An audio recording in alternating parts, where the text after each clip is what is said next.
Buyer की एक report और आपका अकाउंट खत्म, करियर खत्म। एक रिपोर्ट, एक एल्गोरिथम चेंज, एक, और आपका रेवेन्यू सीधा नीचे। गिग डी रैंक हो गई। आप जहां 3-4 हज़ार डॉलर्स पे थे, देखो जो लोग भी फाइवर के ऊपर फ्रीलांसिंग करते हैं वो इस बात से बहुत रिलेट करेंगे कि अगर आपने लेट्स सपोज 4 गिग्स क्रिएट की है ना, तो कोई एक गिग होती है, एक गिग जो आपको 60 to 80% रेवेन्यू ला के दे रही होती है, एक गिग। बाकी रिमेनिंग 20 to 30% आपकी अदर गिग्स ला के देती हैं। और अगर कोई भी ऐसा एल्गोरिथम शिफ्ट आता है, कुछ भी, क्योंकि प्लेटफॉर्म्स इनोवेट करते रहते हैं, अब एआई इंटीग्रेट हो रहा है तो ह्यूमन इंटरेक्शन वैसे ही कम हो गया, तो एआई ही सारा एल्गोरिथम देख रहा होता है, तो चेंजेस बहुत फ्रीक्वेंटली होते रहते हैं। तो अगर आपकी वही मेन गिग ही डी रैंक हो गई जो आपको 70 to 80% बिजनेस ला के दे रही थी, तो आपका जो भी $10,000 का बिजनेस है वो सीधा आ जाएगा $2-3 पे। चलो बंदा, अगर जिस समय मैंने आपसे पूछा ना कि यार जो लोग इंडिविजुअली फ्रीलांसिंग करते हैं, ठीक है, उन्होंने अपने कोई खर्चे वर्चे बांधे होते हैं कि ठीक है यार इतने में मेरा निज़ाम चल रहा है, अगर वो पैसे को अच्छे से मैनेज कर रहे हैं तो, अदरवाइज वो बहुत स्ट्रगल करते हैं। But what about those agencies जिनके अंडर एम्प्लॉयज़ काम कर रहे हैं, उनका रेंट है, उनके और मसाइल हैं। चलो बंदा अपना आप तो फिर बर्दाश्त कर लेता है, आपके ऊपर, जिन लोगों के ऊपर उनकी फैमिली डिपेंडेंट है, एक एल्गोरिथम चेंज से आपकी पूरी फैमिली इफेक्ट होती है। फ्रीलांस मार्केट प्लेसेस एक टाइम था, बहुत अच्छे प्लेटफॉर्म थे ये स्टार्ट लेने के लिए, बट अब ये फैक्ट है कि सैचुरेशन बहुत ज़्यादा हो चुकी है, तो प्लेटफॉर्म्स के भी नखरे बढ़ चुके हैं भाई। फाइवर क्या है? फाइवर ने आप लोगों को फ्रीलांसर बनाया, मजदूर बनाया, जो उनको 20% डायरेक्ट कमीशन देता है और तकरीबन 5 से 6% आप लोग कन्वर्जन रेट के चक्कर में अपने पैसे ज़ाया कर रहे होते हो। और फिर जब वही आपके पैसे किसी से भी पे हो नहीं जाए, जो भी प्लेटफॉर्म आप यूज़ करते हो, करते कराते आपके अकाउंट में तकरीबन 26 से 28% डिडक्शन हो चुकी होती है। यानी कि आपका ₹1,00,000 जो आपने हकलाल तरीके से कमाया था, आपके बैंक में आते आते वो तकरीबन ₹70,000 रह जाते। वो ₹30,000 पे भी तो आपका हक था ना। हाँ, तब तक बिल्कुल समझ आती थी जब तक प्लेटफॉर्म आपको क्लाइंट लाकर दे रहा था। अब क्या हो रहा है कि अब प्लेटफॉर्म पर भी आपने गिग बनाई है, प्रमोट आपने खुद ही करना है, सैचुरेशन इतनी ज्यादा हो गई है। अब फाइवर कहता है जी अगर आपकी गिग पे इंप्रेशन आएंगे, क्लिक्स आएंगे, तो एक फैक्टर है कि जो आपकी गिग को रैंक करवा देगा। तो भाई ये तो फिर हम जितनी भी मेहनत कर रहे हैं, ये तो फाइवर के लिए कर रहे हैं ना, ये तो मजदूरी उसके लिए हो रही है। उस मजदूरी के बदले में जो हमें पैसे मिलते हैं उसमें से भी हम उसे कमीशन कुछ ना कुछ दे रहे हैं, उसको मार्केटिंग भी पूरी मिल रही है, ब्रांडिंग उसकी स्ट्रांग हो रही है, रेवेन्यू उसका बढ़ रहा है। और फ्रीलांसर क्या है? एक रिपोर्ट खत्म, उसकी सुनी भी नहीं जाती। मेरी अपनी प्रोफाइल्स बैन हुई थी, मेरा अपना मेन अकाउंट बैन हुआ था, तो मुझे उस टाइम ये चीज़ रियलाइज हुई थी कि यार कितनी बड़ी मैं गलती कर रहा हूँ अगर मैं सिर्फ एक प्लेटफॉर्म के ऊपर डिपेंडेंट हूँ। एंड देन यूट्यूब पे कंटेंट क्रिएशन और वो सारी जर्नी आप लोगों के सामने। नेक्स्ट सेम इशू, स्टॉक को आप काम ढूंढने के लिए, क्योंकि आपका दिमाग सिर्फ यही खुबा हुआ है कि 10 प्रपोजल सेंड किए, कोई एक तो जवाब देगा, डेली 10 भेजो, महीने के कितने हो गए भाई? 300 में से मान लो अगर 10% कन्वर्जन, मान लो 30 ने रिप्लाई किया, उसमें से अगर मैंने 1% भी कन्वर्ट कर लिया तो मुझे 3 क्लाइंट मिल जाएंगे। और हम इसी मैथ के ऊपर खपते रहते हैं। और फिर जब वो 3 क्लाइंट आपको अगर आ भी जाते हैं, तो जिस काम के आपको $1,000 मिलने चाहिए, उस काम के लिए एक और चमनप्राश होता है जो $200 मांग रहा होता है। कुछ 50 में और कुछ 5 वाले भी होते हैं, क्योंकि उन्हें सिर्फ होता है कि बस हमें किसी तरह रिव्यूज मिल जाए। आपका गोल था कि पैसे आने चाहिए, ठीक है, जो मैं वैल्यू दे रहा हूँ उस वैल्यू के बदले मुझे भी वैल्यू मिलनी चाहिए, लेकिन उसको वैल्यू से कोई मतलब नहीं है। वो आता है, वो $100 का काम कहता है मैं $5 में कर दूंगा, बस मुझे रिव्यू अच्छा मिल जाए, और वो आके पूरी की पूरी मार्केट खराब करता है। आप quality work on time deliver कर सकते थे, आप एक अच्छे फ्रीलांसर थे, लेकिन वो जाहिर है प्राइस वार इफेक्ट करती है। वो क्लाइंट जो आपको मिलना चाहिए था वो उस चमनप्राश के पास चला जाता है और आपकी रोजी रोटी पे एक और लात पड़ती है। नेक्स्ट पॉइंट, आप एक वही ऑर्डिनरी से फ्रीलांसर हो। आपकी मिसाल पता है कैसे? जो लोग फाइवर या अपवर्क के ऊपर जो सिर्फ प्लेटफॉर्म डिपेंडेंट है, उनकी मिसाल ऐसी है कि उनके पास स्किल बहुत अच्छी है, बड़े अच्छे मिस्त्री हैं, लेकिन गाजी रोड के चौक पे बैठे हुए, सानू ले जाओ। जो फाइवर के ऊपर बैठे हैं ये गाजी रोड है, उसके चौक में सब बैठे हैं। किसी को जगह मिल गई फ्रंट पे, किसी को पीछे, एलडीए वाले आ गए तो उठ के और पीछे।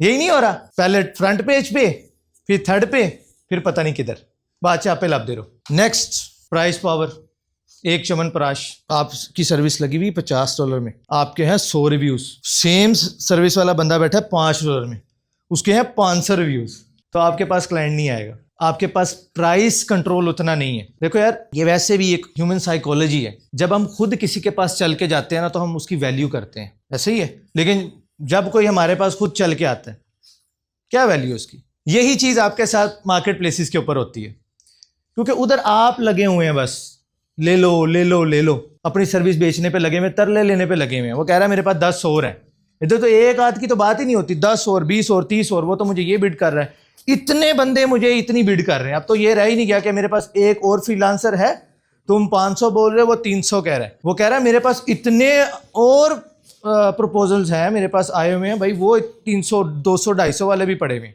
मैं तुझे 500 क्यों दूं। अब उधर आप लगाओ वो सेलिंग स्ट्रेटजीज जो आप टिकटॉक रील्स पे देख रहे होते हो कि आपको प्राइस से मतलब है या सर्विस से मतलब है वो नहीं चलेगी इधर, वो प्लेटफॉर्म्स पे नहीं चल सकती वो स्ट्रेटजीज। यहां से एक लेसन आप लोगों के लिए भी यही है कि वो जो एक एक मिनट की रील में जो एडवाइस आपको मिल रही होती है वो मनोअन तस्लीम करने के लिए नहीं होती, अदर फैक्टर्स भी इंपॉर्टेंट है जिनका आपको ख्याल रखना पड़ता है। नेक्स्ट चीज इज कंपाउंडिंग, सबसे इंपॉर्टेंट चीज। आप जितने पैसे कमा रहे हो, आपकी ग्रोथ हो रही है, ऑर्डर आ रहे हैं, ग्रोथ हो रही है, बट क्या वो कंपाउंड हो रही है? आपका वो बिजनेस कंपाउंड नहीं हो रहा है। वही मिस्त्री जाएगा, 4 ईंटा लाएगा, शाम को दिहाड़ी लेगा और खत्म। वो जो पैसा उसने कमाया, वो जब तक अपना वो टाइम देता रहेगा, जब तक वो अपना टाइम इन्वेस्ट करता रहेगा, वो सेम अमाउंट उसके पास आती रहेगी। हाँ, किसी दिन उसका ओवर टाइम लग जाएगा तो उसको पैसे थोड़े ज़्यादा मिल जाएंगे कि यार कल पूरी दिहाड़ी लगनी, अद्धी ला जा ज़्यादा, तेरा 2000 बांधा है, तेन 2500 दे देंगे, 3000 दे देंगे, दैट्स इट। उसका पैसा कंपाउंड नहीं हो रहा, उसका बिजनेस कंपाउंड नहीं हो रहा, वो खुद ही खपता जा रहा है, खपता जा रहा है, खपता जा रहा है, खपता जा रहा है। वो एक से दूसरा मिस्त्री नहीं। तुमने देखा, इसी वजह से वो कांडी नहीं पकड़ाते मजदूरों को, इसी वजह अगला उस्ताद तैयार हो जाएगा, फिर यही कहेगा ये काम तो मैं 1000 में कर दूंगा। ये एक बहुत बड़ा रीजन है कि लोग नहीं सिखाते। ये मेंटेलिटी हमारी यहाँ से आई हुई है। अब देखते हो पढ़े लिखे लोगों में भी ये मसला आता है, बताते नहीं है कि बता देंगे तो हमारा ही कंपेटिटर तैयार हो जाएगा, जबकि अल्लाह क्या कहता है, जो चीज बांटोगे, जो दोगे, वो तुम्हें मिलेगी। ईमान है ना इस चीज पे। जो चाहिए तुम्हें जिंदगी के अंदर, रिज्क, इज्जत, शोहरत, दौलत, जो चाहिए देना शुरू कर दो, मिलना शुरू हो जाएगा, सिंपल। लेकिन हम क्या सीख रहे हैं इन चमन प्राशों से कि अगर हमने बता दिया, अगर हमने कुछ सिखा दिया तो यही हमारा कंपेटिटर तैयार हो जाएगा। High cost of getting clients, क्या कॉस्ट है? अगर आप फाइवर के ऊपर, अपवर्क के ऊपर प्रपोजल लाते, क्या कॉस्ट है आपकी? पैसे लगते हैं। प्रमोट ना करो, टाइम, इसको और डिवाइड करो। वो टाइम आपका कहाँ लगना चाहिए था?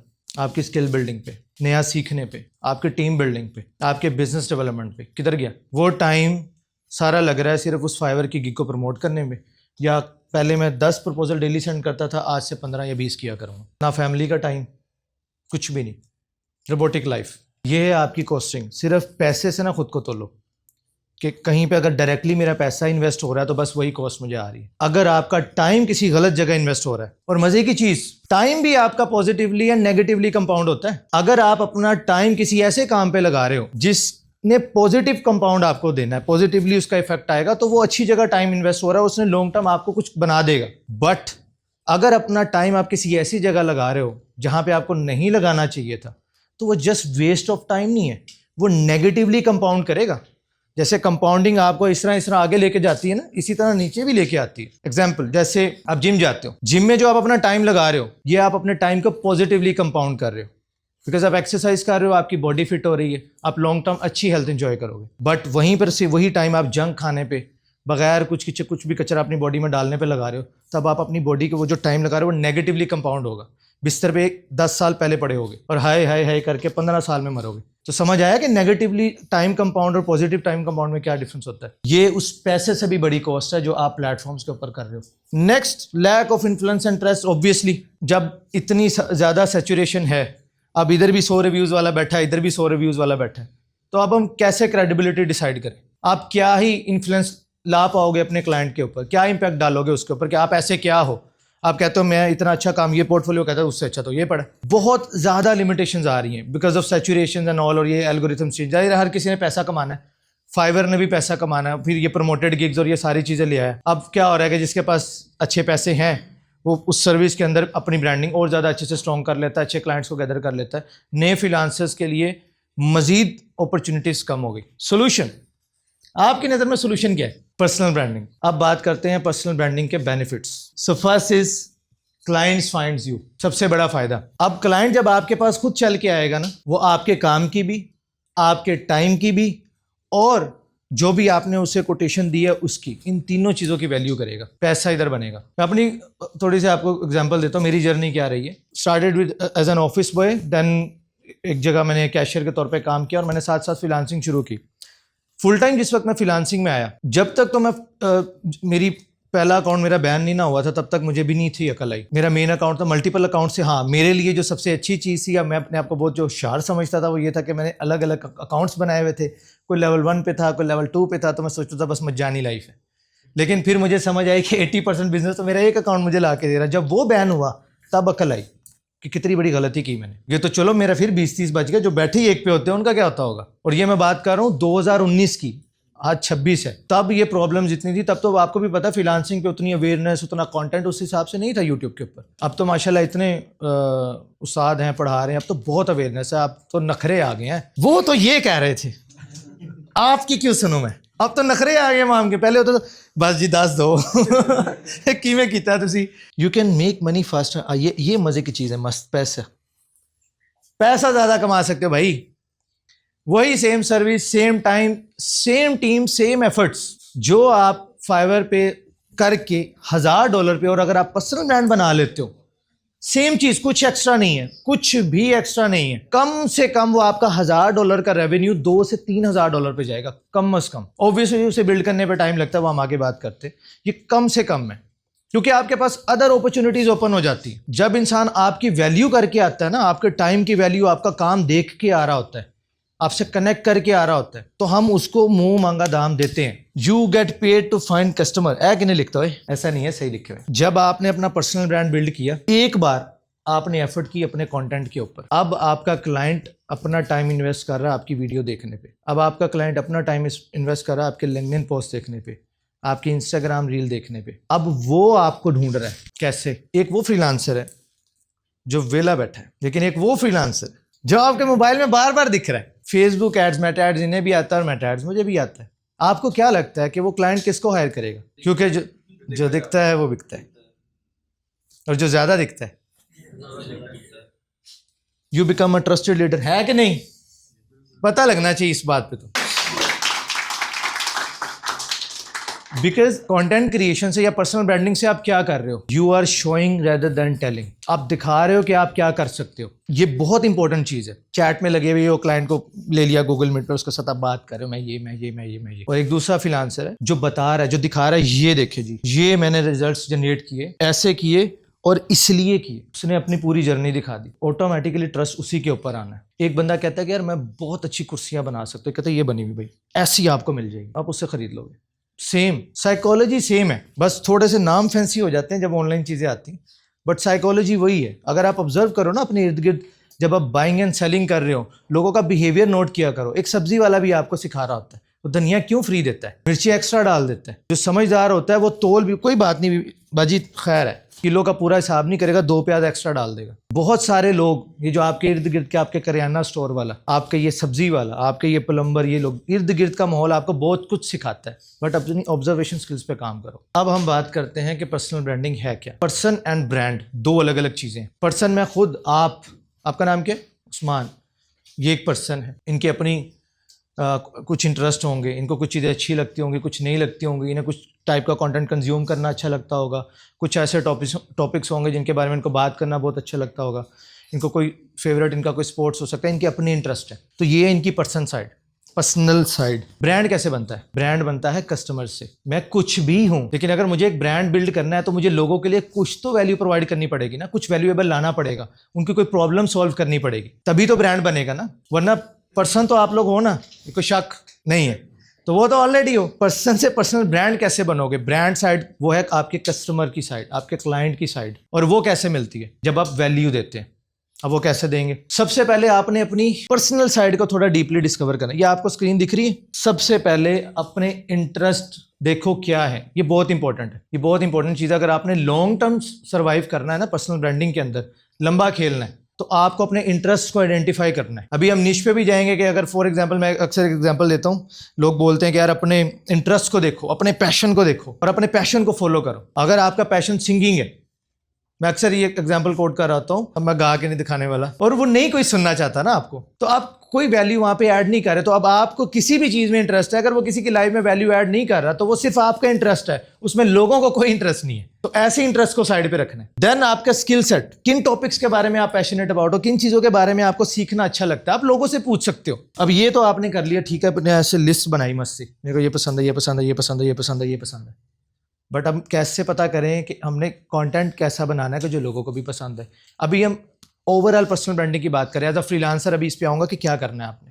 पहले इस चीज़ को समझो क्योंकि मेरा गोल ये नहीं है कि एज अ जो आप पर्सनल ब्रांड बिल्ड करो आप सिर्फ एक फ्रीलांसर बनो, आप एक एजेंसी ओनर बनो, आप बिजनेस ओनर बनो, आप कोई प्रोडक्ट लॉन्च करो तो आपके दिमाग में ये पर्सनल ब्रांडिंग वाला पार्ट क्लियर हो। किसी को अगर आपने जाके कल को गाइड करना तो आप बता सको कि पर्सनल ब्रांडिंग होती क्या है। तो मैं आपको लिमिट नहीं करना चाह रहा जस्ट ऑन फ्रीलांसिंग, सही है। तो इस चीज़ को ऐसे समझना है आपने, तो थोड़ा दिमाग खोल के अपने आप को सोचोगे हाँ मेरे को बिजनेस बनाना है, मुझे लोगों के पर्सनल ब्रांड बिल्ड करने हैं। अब वो कोई भी हो सकता है, वो कोई फ्रीलांसर हो सकता है, वो कोई स्मॉल बिजनेस ओनर हो सकता है, कोई भी हो सकता है ना, वो कोई वकील हो सकता है। तो इसको आपने इस सोच के साथ समझना इस टॉपिक को। देन हम डायरेक्टली इस पे भी आएंगे कि फ्रीलांसर अगर आप हैं तब आपने कैसे बिल्ड करना है। तो पर्सनल साइड आपको समझ आ गई। अब आते हैं ब्रांड साइड के ऊपर। आपने अपने इंटरेस्ट को फाइंड किया, आपने अपने टॉपिक्स लिखे, आपने अपनी स्किल सेट, आपने अपनी स्ट्रेंथ वीकनेसेस सबकी एक लिस्ट बना ली। अब हमने नीश पे भी तो आना ना कि बनाना क्या है, बताना क्या, करना क्या है।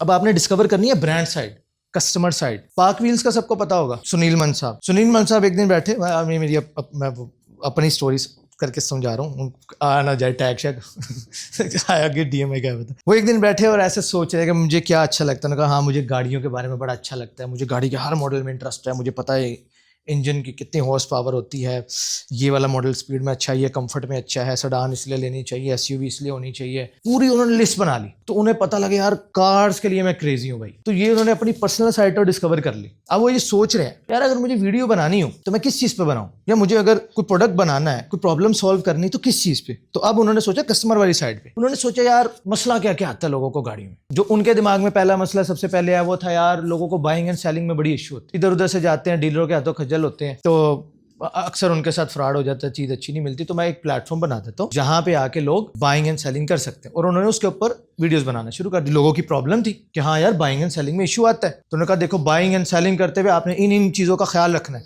गाड़ी खरीदो इन चीज़ों का, गाड़ी बेचो तो इन चीज़ों का। जब उन्होंने कंटेंट बनाना शुरू किया तो उन्होंने कहा यार मैं लोगों के बिजनेस को क्यों प्रमोट कर रहा हूँ, चलो मैं अपना ही कुछ बना लेता हूँ। तो उन्होंने पार्क व्हील्स बना दिया। भाई आप एक काम कर रहे थे, आप उधर जा रहे थे ना, आप एक काम करो इस वेबसाइट पे जाके भी ये कर सकते हो। अपना इंटरेस्ट फाइंड किया, देन कस्टमर की प्रॉब्लम अपने इंटरेस्ट में फाइंड की, उस पर कंटेंट बनाया, देन उसी प्रॉब्लम को सॉल्व करने के लिए अपना एक प्रोडक्ट बना दिया। अब देखो पर्सनल ब्रांड उन्होंने एक निश में बिल्ड किया। निश समझ आई कैसे फाइंड हुई। अगर आप इस पॉइंट को समझ जाओ ना, इंशाल्लाह आपको कभी किसी से पूछना नहीं पड़ेगा कि मेरी निश क्या है। ये इतना अमेजिंग पॉइंट है पर्सनल ब्रांड के लिए। अगर कोई बंदा कहना मेरी निश क्या है, आप यही सवाल उससे पूछोगे, निकाल लोगे। पूरा कंटेंट कैलेंडर बना सकते हो उसका ऐसे, अगर आप इसे एक बात को समझ जाओ। अब देखो इससे स्केल कैसे करेंगे। देन वो बैठे फिर सोचे कि यार और क्या मसले आते हैं। और मसले आते हैं कि यार चलो गाड़ी खरीदना बेचना तो हो गया, लेकिन यार जब गाड़ी खरीदने जाते हैं एक मिस्त्री नाल लेके जाते नहीं, वो ठक ठक करके दसदा है पेंट नहीं बिकनी उतना ना, चलो खैर हम कौन सा वैसे थोड़ा शुगर ही है, लेकिन होता है ना ऐसे। तो उन्होंने इस प्रॉब्लम को आइडेंटिफाई किया। देखो इंटरेस्ट उनका कार्स में ही है, उनका इंटरेस्ट चेंज नहीं हो रहा है। मजा आ रहा है ना उन्हें काम करने में, उनका ही इंटरेस्ट है क्योंकि वो कार्स के लिए पैशनेट है, उनका इंटरेस्ट वही है। तो उन्होंने कहा यार जी जो मिस्त्री जाता है ये मैं खुद ही प्रोवाइड कर देता हूँ, इंस्पेक्शन सर्विस बना दी। अब पार्क व्हील्स की इंस्पेक्शन भी फेमस है। हर बंदा कहता है यार गाड़ी एक दफा इंस्पेक्शन करवा के भाई अपनी रिपोर्ट भेज दी। गाड़ी देखने से पहले हम कहते हैं मैं इंस्पेक्शन रिपोर्ट दिखाओ। स्केल किया, देखो लेयर बाय लेयर आ गए ऊपर। फिर उन्होंने और प्रॉब्लम बैठे एक दिन से, और मैं क्या कर सकता हूँ। तो फिर उन्होंने कहा कि यार गाड़ी खरीदना या बेचना हर बंदे की जरूरत तो नहीं है। रोज रोज ना गाड़ी खरीदी जाएगी ना बिकेगी, तो ना तो ये मेरा प्लेटफॉर्म इतना ज्यादा जल्दी चलेगा और ना ही इंस्पेक्शन की सर्विस ज़्यादा स्केल हो सकती है। लिमिटेड गाड़ियाँ बिकनी है, सेल परचेज होनी है। तो क्या किया जा सकता है। चलो गाड़ी कोई खरीदे या बेचे ये लिमिटेड, लेकिन गाड़ी की केयर तो सब नहीं करनी है ना। पॉलिश बना दी, क्लीनिंग किट बना दी, उसके अलावा और अंदर गाड़ी के अंदर घुस के कंफर्ट के लिए ये चीज़ बना दी। भाई ये तो सब जिसके पास गाड़ी है उसने बेचनी है या नहीं बेचनी है, उसको ये चीज़ें तो चाहिए बिजनेस और स्केल करके। सिर्फ एक रीज़न की वजह से, स्टार्ट से ही डायरेक्शन क्लियर थी। यहाँ पे एक चीज़ जो आप सबको सीखने की ज़रूरत है। हम ना कुछ ऐसे मोटिवेशनल बातें सुनते हैं बड़ी मस्त मस्त। बिजनेस प्लान अगर आपका अगले 10 साल के लिए नहीं है ना, आप कारोबारी शख्स है ही नहीं, फारग आदमी, विले।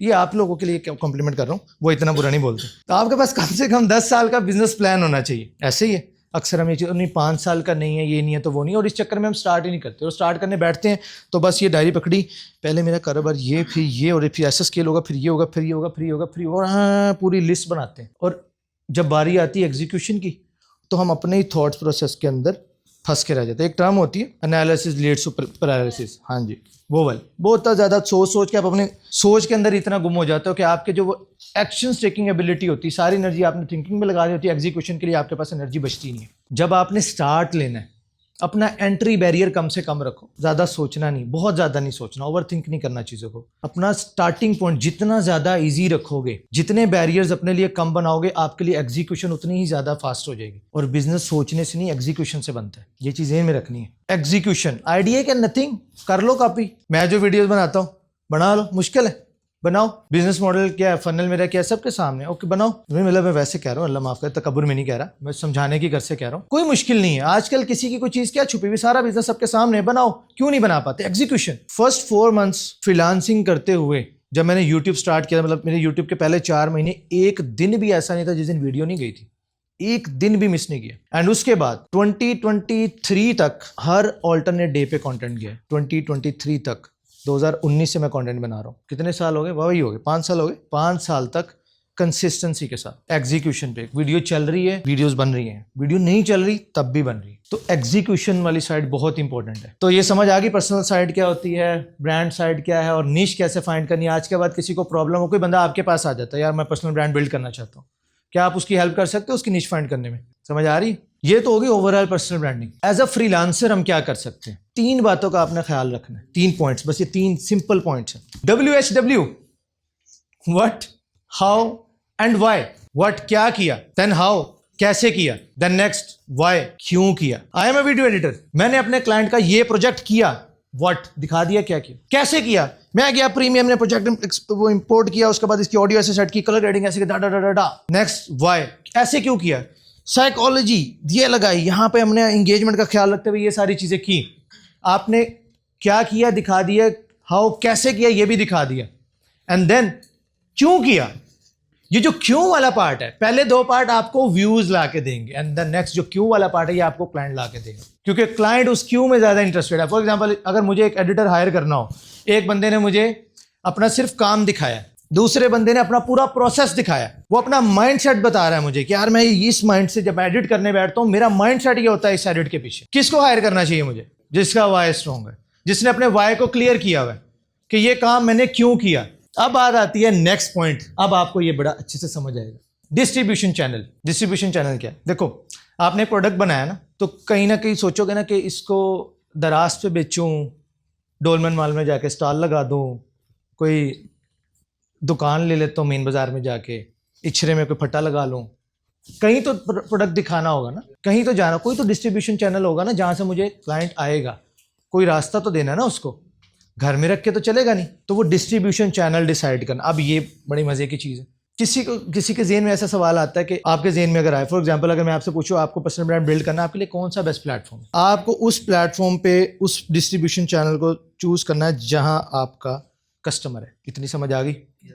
अब पता कैसे चलेगा हमारा कस्टमर किधर है? आपके डोमेन के अंदर जो ऑलरेडी सक्सेसफुल पर्सन है, उसने अपना पर्सनल ब्रांड कहाँ बिल्ड किया हुआ है? खपने की जरूरत ही नहीं, बन गया ना टायर, री इन्वेंट क्यों करना है? मस्त लो घुमाओ। एक ने क्रैक कर लिया, वो जो लिंक्डइन पे पर्सनल ब्रांड बिल्ड करके बैठा है, उसने भी ये काम पहले किए हुए हैं।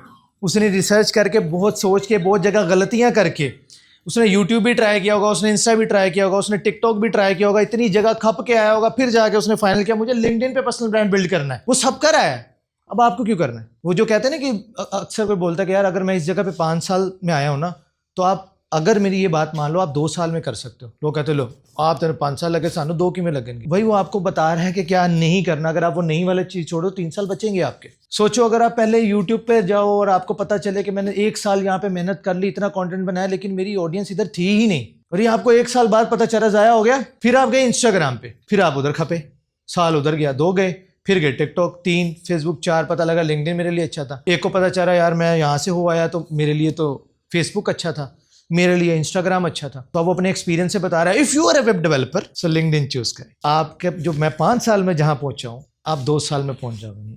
अब ये सेंस बन रही बात की? वो इसलिए बोल रहे होते हैं, जो एक्सपीरियंस बंदा होता है ना, वो आपको यही बता रहा होता है। Now let's again talk about the distribution channel, comparator analysis. But still कुछ चीजें मैं आपको प्लेटफॉर्म्स के बारे में जरूर हाईलाइट करूंगा।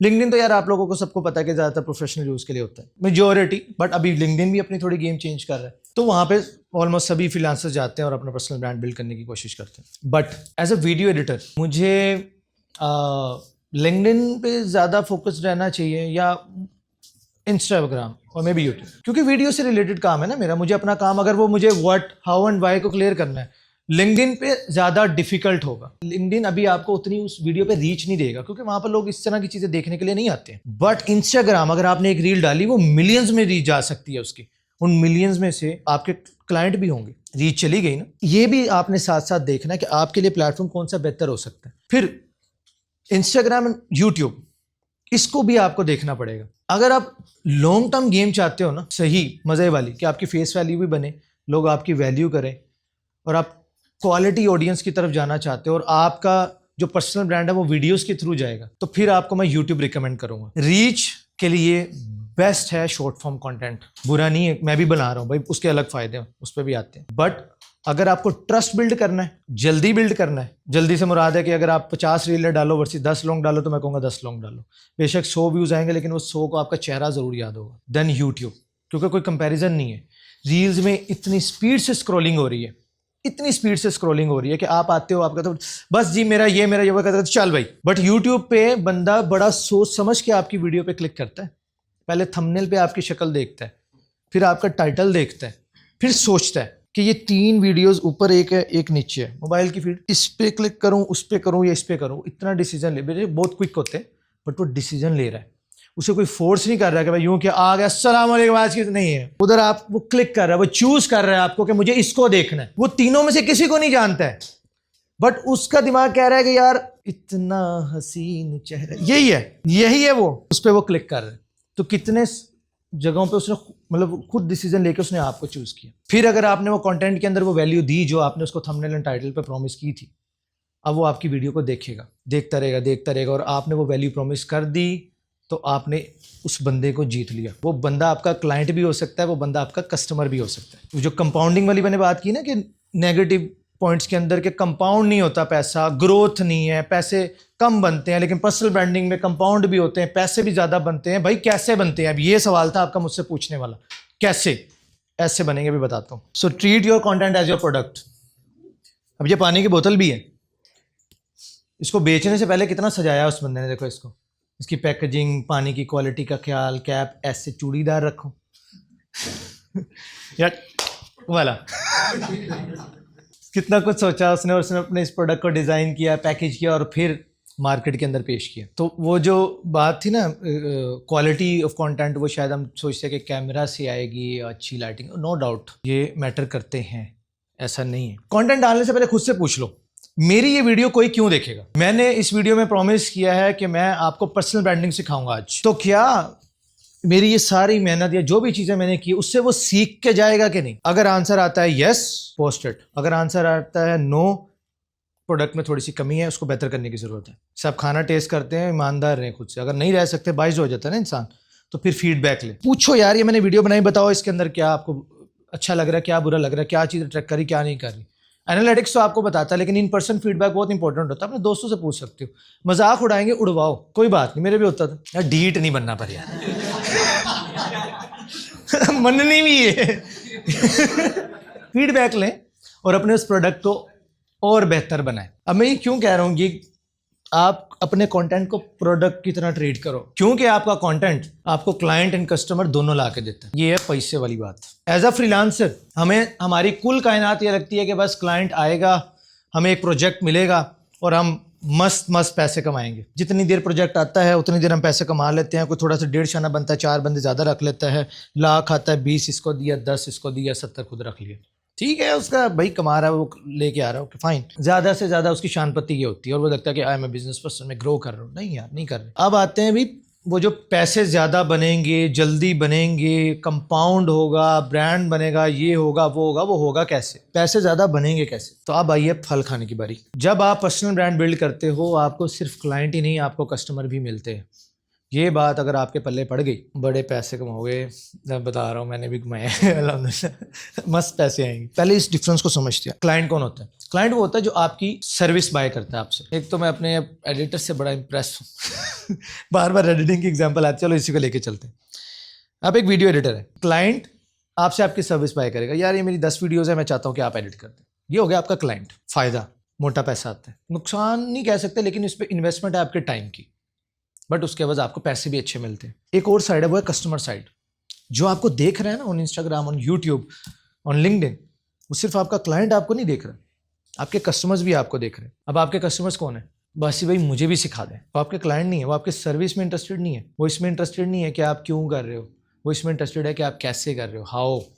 मैंने बताया था ना, वाई वाली साइड पे क्लाइंट मिलता है, हाउ पे कस्टमर मिलता है कि ये मैंने ऐसे किया था, तो वो कहेगा अब मुझे भी सिखाओ ये आपने कैसे किया था। इसी तरह आपको एक तो कोर्सेज की अगेन एक एग्जांपल होगी, आप और भी कोई डिजिटल और फिजिकल प्रोडक्ट, जैसे अब इन्फ्लुएंसर्स हैं जिनका नाम थोड़ा बढ़ जाता है, वो क्या करते हैं, अपनी कोई ना कोई फिजिकल प्रोडक्ट लॉन्च कर देते हैं, कोई रेस्टोरेंट ओपन कर रहा है, कोई कुछ कर रहा है, और वो उनकी ऑडियंस क्या, वो उनके क्लाइंट्स हैं, वो उनके कस्टमर्स हैं जो उनकी प्रोडक्ट में इंटरेस्टेड है, वो उनकी सर्विस में इंटरेस्टेड नहीं है। अब वहीं पे एक उसी इन्फ्लुएंसर ने क्या किया, एक बंदे ने रेस्टोरेंट बनाया, एक इन्फ्लुएंसर ने, वो कहता है कि हम आपको आपका रेस्टोरेंट बिल्ड करके देंगे। अब जो लोग इस साइड पे आ रहे हैं वो उसकी सर्विस बाय कर रहे हैं, वो क्लाइंट्स हैं, और हमारे रेस्टोरेंट का खाना अच्छा है, आप यहाँ के खाना ट्राई करें। वो जो लोग आएंगे वो है कस्टमर्स।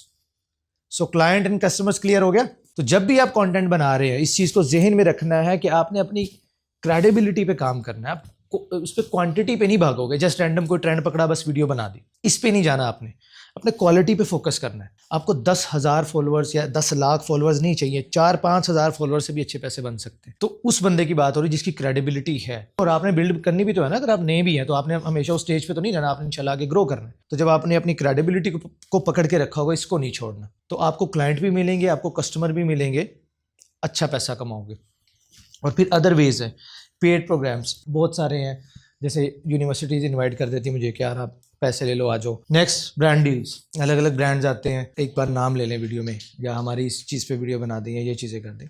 तो अल्हम्दुलिल्लाह एट दिस स्टेज हम अच्छे पैसे चार्ज करते हैं, बट बिगनर भी, क्योंकि मैं उस फेज से हूँ, हमने तब भी पैसे चार्ज किए। एंड जितने भी इस्टेब्लिश इन्फ्लुएंसर्स हैं वो एक रील के लिए इन लैक्स चार्ज करते, जो और बड़े वो मिलियंस में भी चार्ज करते। सो ये हैं वो वेज जिससे आप डिफरेंट वेज से अपने पर्सनल ब्रांड को मोनेटाइज कर सकते हो और पैसे कमा सकते हो। एक सवाल जो मैं जब रिसर्च कर रहा था बहुत ज़्यादा आया, बहुत लॉजिकल भी था, है भी, कि मैं एक न्यू फ्रीलांसर हूँ या मैं फ्रीलांसर बनना चाहता हूँ और मैं लर्निंग फेज में हूँ अभी। मैं क्या सिखाऊँ आगे, व्हाट हाउ वाई का मैं क्या करूँ? क्या ख्याल, वैलिड क्वेश्चन।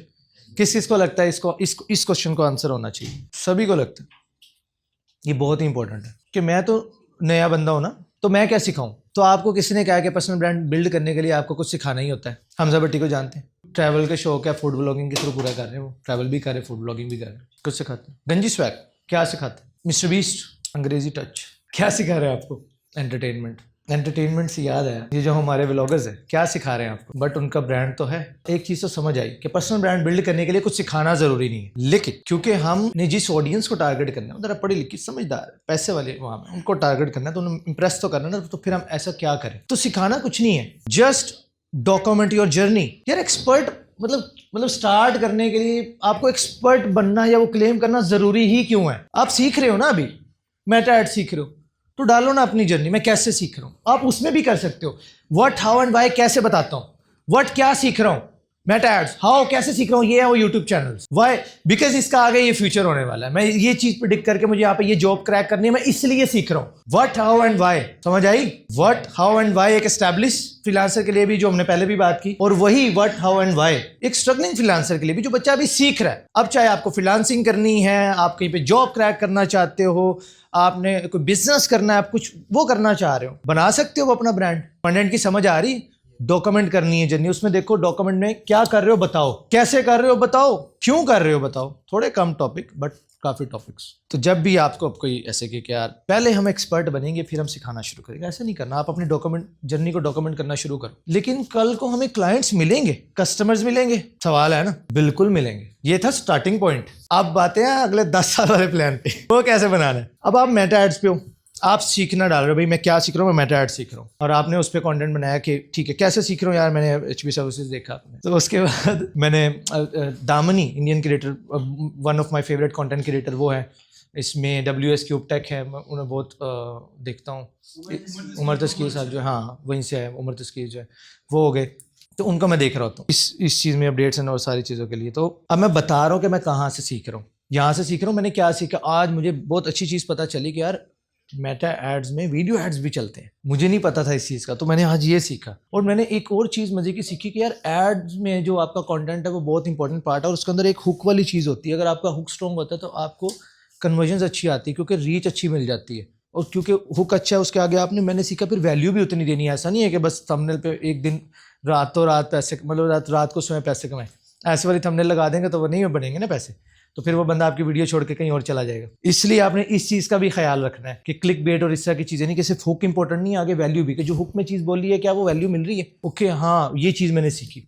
फिर मुझे आज मैंने सीखा कि CTA बड़ा इंपॉर्टेंट है, कि सारा कुछ दस देता, सिखा भी देता, करन कुछ देता ही नहीं, फ़ायदा नहीं होगा फिर। तो मैंने आज CTA सीखा। अब आप अपनी ये जर्नी डॉक्यूमेंट करते जा रहे हो। आज मैं इधर खड़ा हूँ, आप सबको मेरी जर्नी पता है। डाटा एंट्री करता था ये बंदा, आज पर्सनल ब्रांडिंग पे बात कर रहा है। क्यों कर रहा है?